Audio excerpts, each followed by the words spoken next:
I'm hoping you can see this.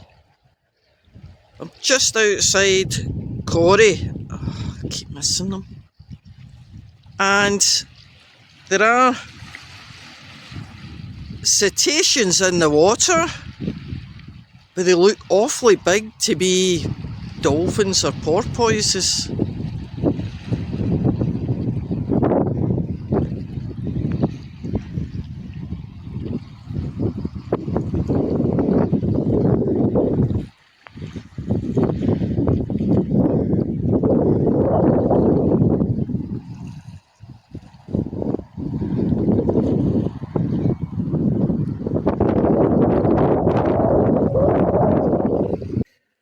This afternoon, my lovely friend David delivered us a ton of topsoil in a builder's bag, and we've got about maybe 3/4 of it put in here. Now, it's loose and aerated, but the timing thing has been great because it has just started to drizzle. This is the first day in weeks, yes, I'm in Scotland, but weeks since we have had any rain at all, and boy does the garden and the farmers here need it. So it'll dampen down any risk of wildfire on the hills, because we don't want that again here. Well, nobody wants that. And the rain, if it comes to anything, will settle the soil down in my raised bed. And that means that we can put the rest of the soil from the builder's bag on top of this, and then I can get planting. So let me show you what's going on in our raised bed here. So the carrots are coming on, and I planted some beetroot seeds.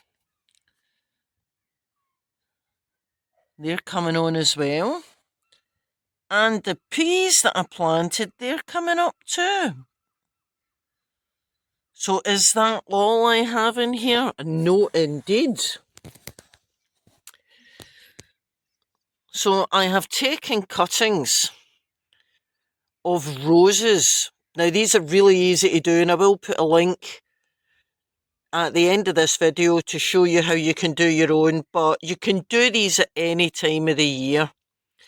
And all I do is take about a 9-inch length of fairly thick wood, take all the leaves off the bottom of the stem, taking care not to touch the bottom part, which I cut at a slant just under a leaf node, and I'd remove the thorns because that leaves a little scar on the wood and it makes it easier for the cutting to root. And then I simply insert the cutting half its depth in damp soil, keep it damp until these are rooted, and I cut off all the leaves apart from the top one.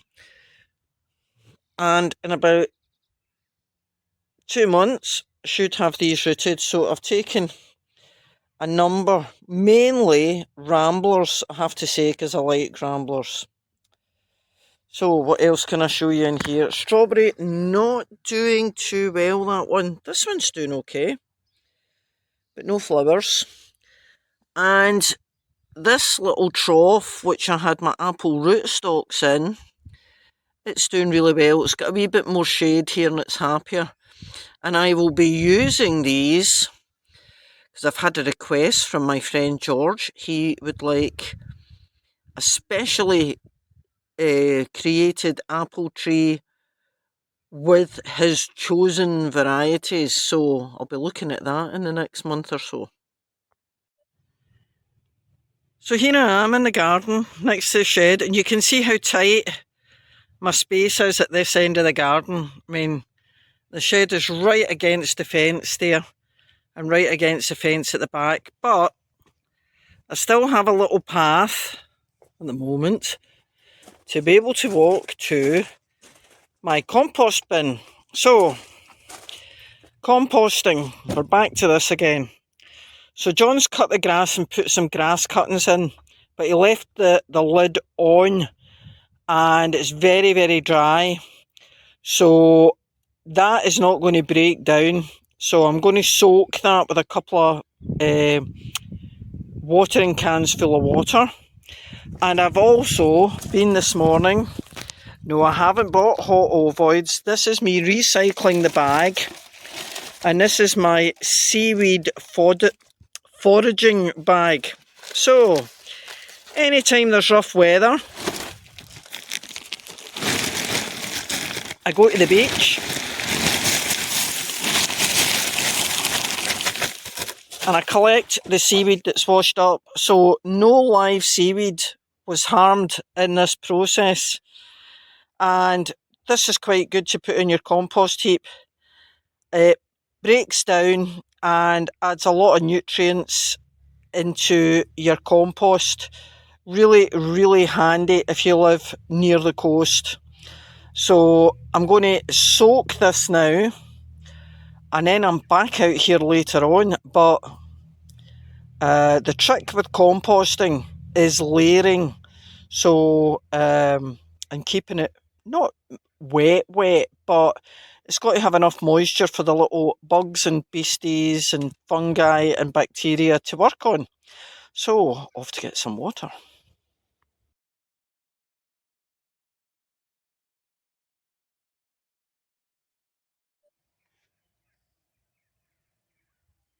Well, it's a beautiful morning here in Lochranza, as you can see. Now I'm in the garden. So I'm just going to show you a few updates. So there we are. I've got 3 grow bags and 7 plants. So normally I would do 2 to a grow bag because there ain't an awful lot of soil in there. And again, normally I would do these in France where it's a lot warmer. So strawberries. Tomatoes outside, we'll need to see how they go, but it is sheltered and it is sunny. I will give them extra feed in the summer, but very, very pleased with these. Got them free on one of the Arran Facebook pages. So thank you, Tony from Lamlash, for giving me these extra tomato plants that you had.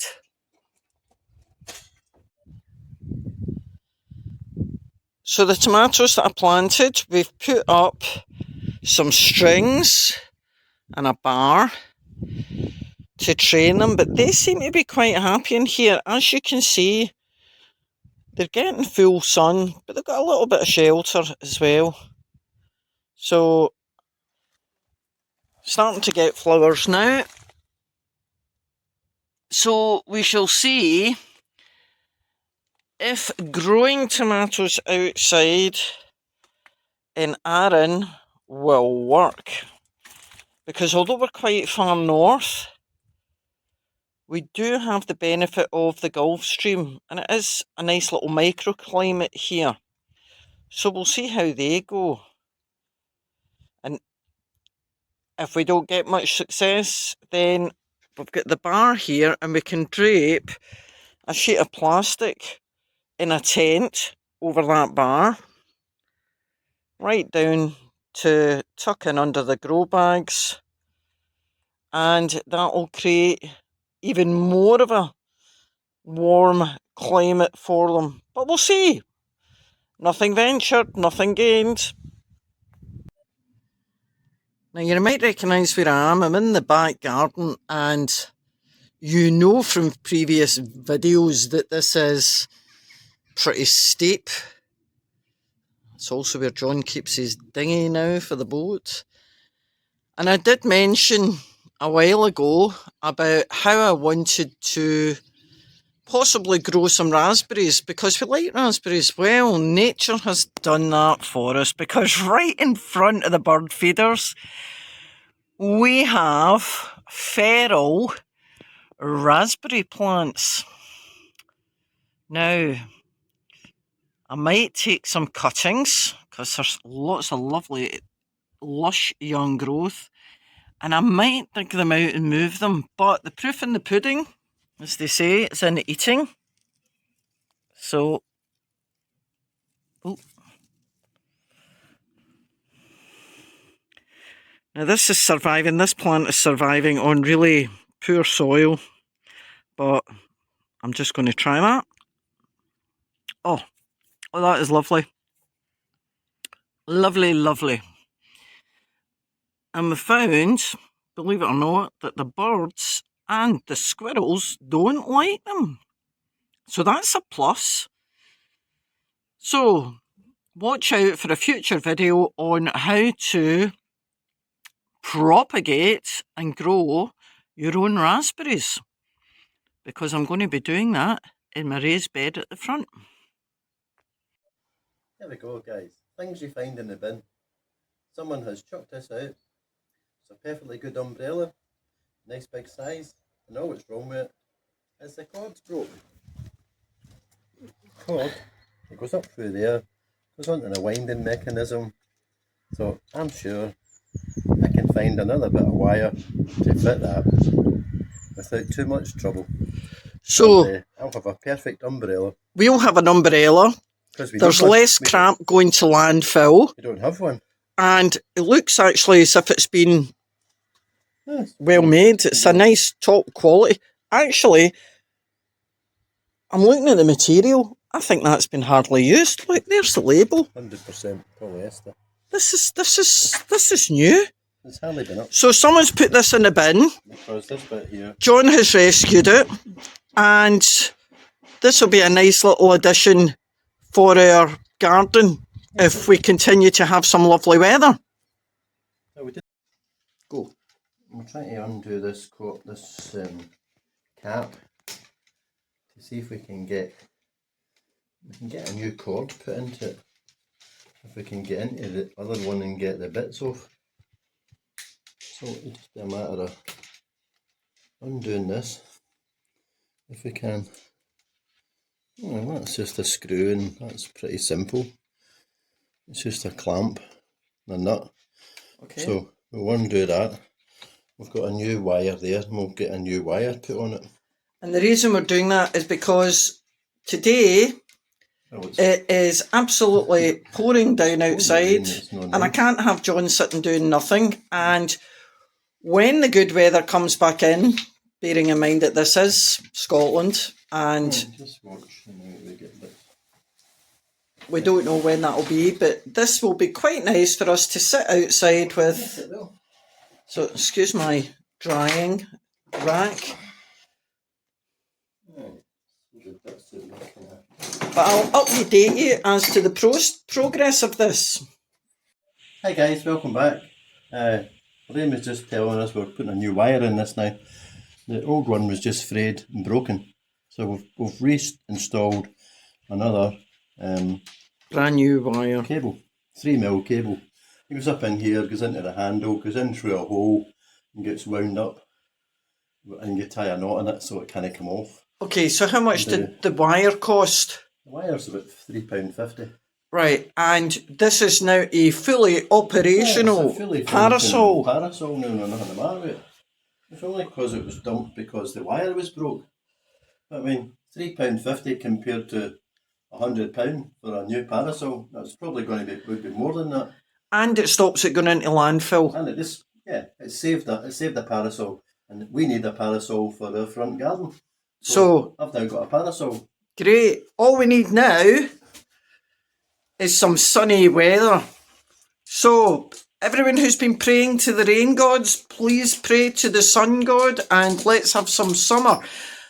And I'm just going to make another tiny video clip, and if you don't believe me, I don't know what to say, but just keep watching this video.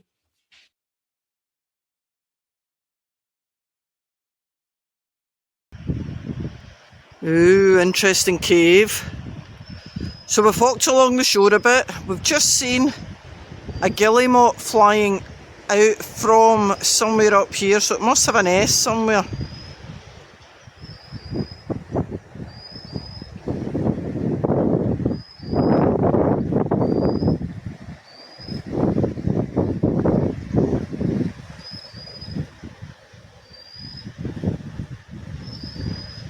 Very wild. It's good that we do these wee walks on our own, because we were thinking of bringing the dogs here, but I've just had a little fall on my bottom because the ground's very sort of hummocky. So I found another cave, and this is quite interesting because, well, from a geology point of view, just look at the folds in that rock. That is pretty wild.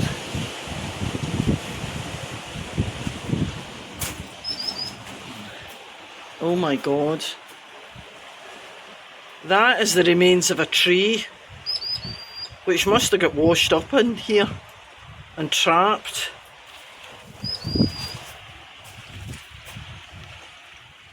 Very wet, very damp.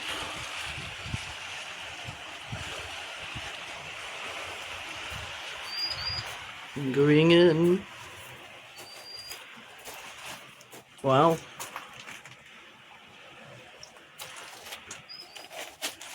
Good grief.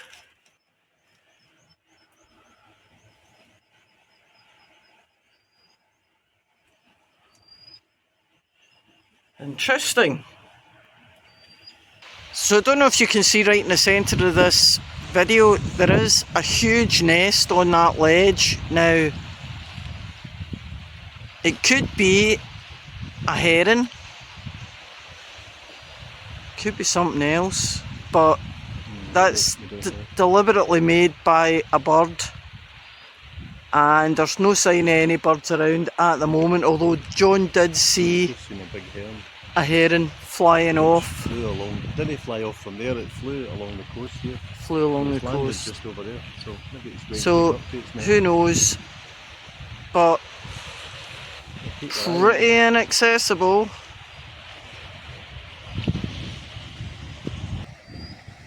So there is the heron that John saw. Oh, and he's off.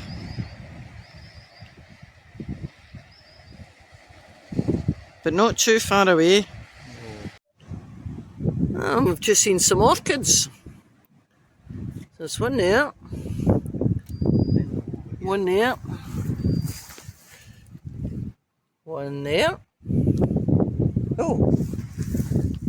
Hello, beautiful. Lovely.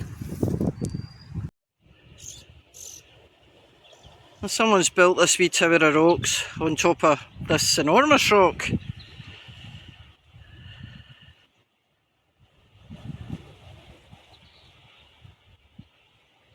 A lovely evening.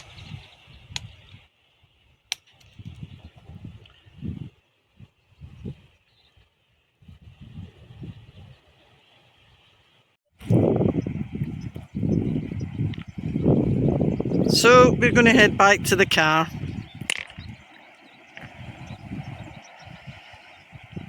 Midsummer's day evening.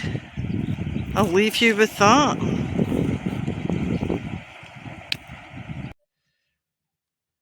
Yep, so I'm ending this video on the 4th of July 2025 by lighting the wood burner. It is miserable, it is damp, I'm fed up, I'm eating a big bar of chocolate now, and I'm going to sit and read a Jenny Colgan book because I'm fed up with the weather. So whatever you're doing, have a great one. I will think about you as I munch through the entire chocolate bar, but from rainy, miserable, dull and grey Lochranza, I'll see you next time.